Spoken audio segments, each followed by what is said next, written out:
49 depois de Cristo e enviada a Roma por meio de Febe, da nossa irmã Febe.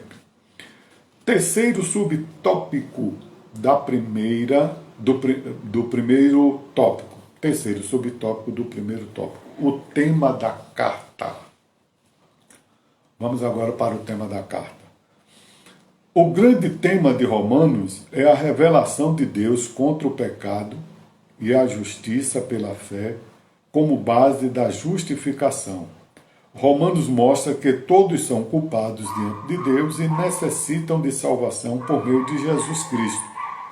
A característica predominante é o longo trecho doutrinário, que vai de Romanos capítulo 1, 17, até capítulo 8, versículo 39.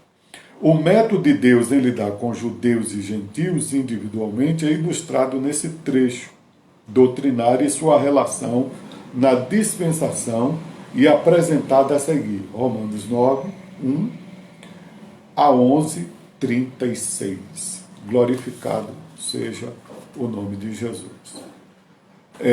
O segundo tópico, cristão na capital. Bom, se o apóstolo Paulo não fundou a igreja de Roma, quem foi que fundou? Obviamente, não foi Paulo, não foi Barnabé, não foi nenhum daqueles desbravadores que começaram, né, a pregar o evangelho logo na igreja primitiva, logo nos primórdios, logo nos primeiros passos. Né? Então, quem foi? Né? Quem foi o fundador da igreja aos romanos? Então, vamos ver agora no segundo tópico. Cristãos na capital. Santos romanos. Paulo era desconhecido da igreja em Roma. Apresentou-se com um duplo apóstolo, aposto, de servo de Jesus Cristo e apóstolo. Romanos capítulo 1, versículo 1. O termo servo desse designativo evoca humildade e o segundo apóstolo, autoridade. Então, apóstolo, servo, humildade, apóstolo, autoridade. Quer dizer o quê? O apóstolo Paulo, ele não era daqueles que dizia faça o que eu mando, não faça o que eu faço. O apóstolo Paulo, ele apresentava-se como servo de Jesus Cristo, servo do Senhor, né, que estava sobre a tutela de Cristo, e também citando de apóstolo, mostrando a autoridade espiritual que lhe foi outorgada por Deus. Tá bom? Então vamos lá.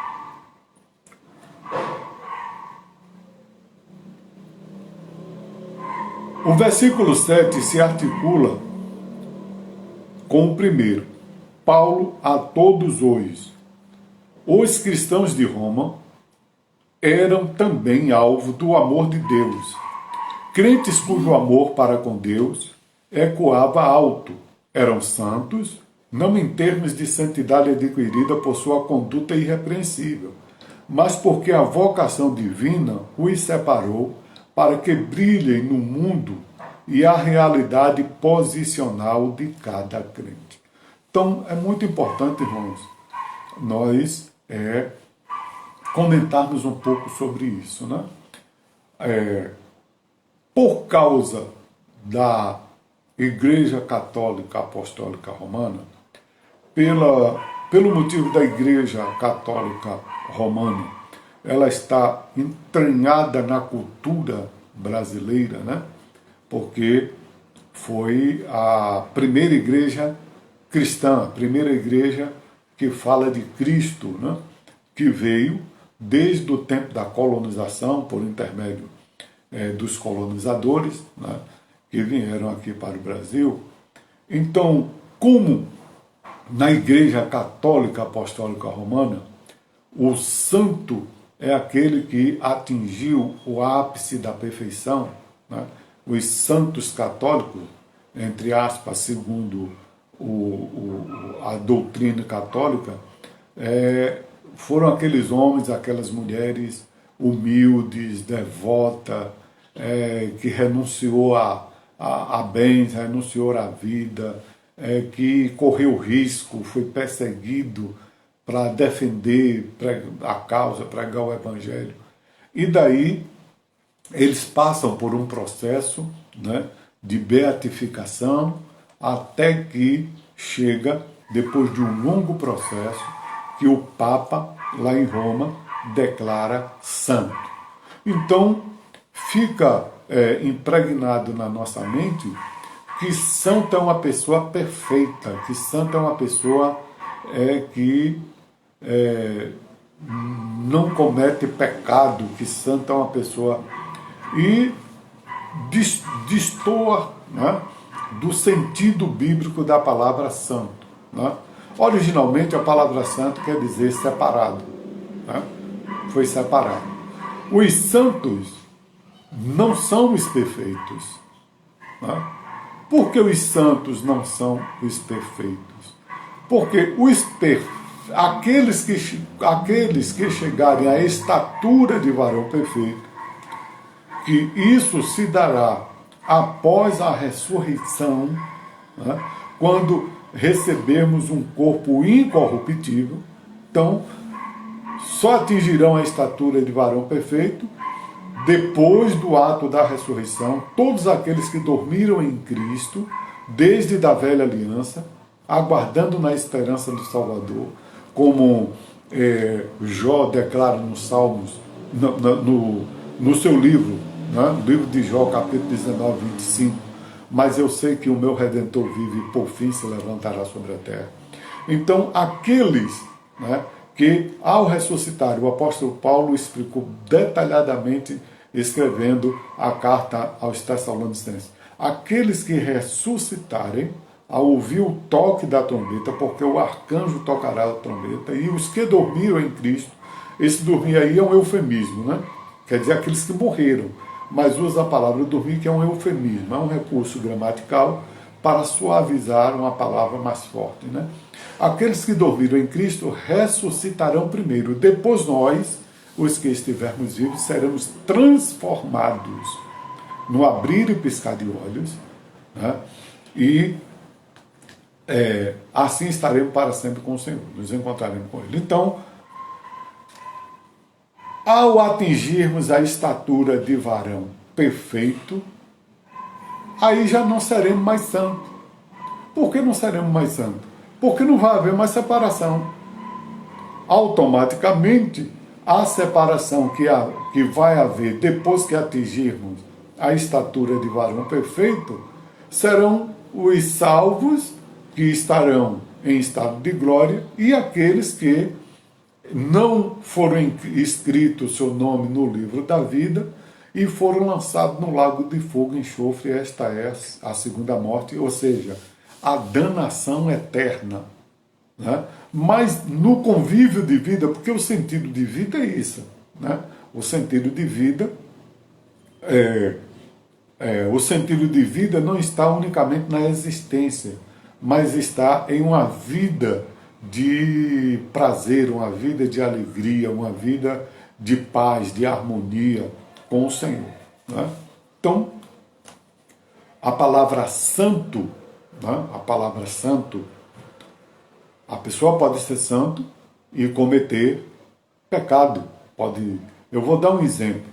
Vou dar um exemplo aqui, já que eu comecei a dar o exemplo da Igreja Católica, eu vou dar um exemplo bem claro. Em todas as religiões tem os extremistas, desde os seus líderes até os seus liderados. Em todas as religiões. Tem os moderados, né, e tem os extremistas. Né? Então, os extremistas católicos, desde os seus ensinadores, eles ensinam que o Papa, um homem, quando chega na estatura de Papa, chegou na perfeição. Né? Que o Papa não peca.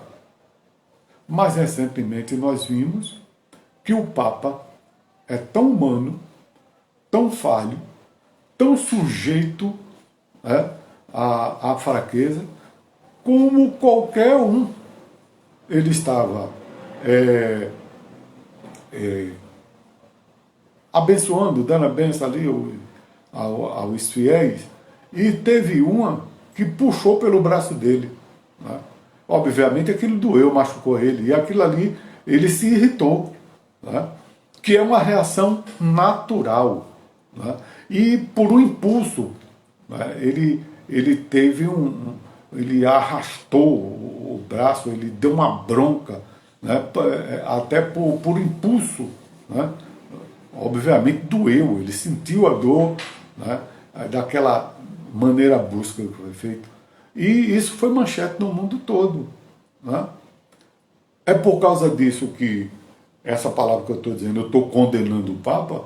Não, porque também, da mesma forma que o Papa teve reação, essa reação humana, essa irritação humana, eu já tive várias. Né?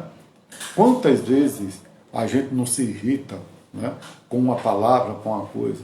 Né?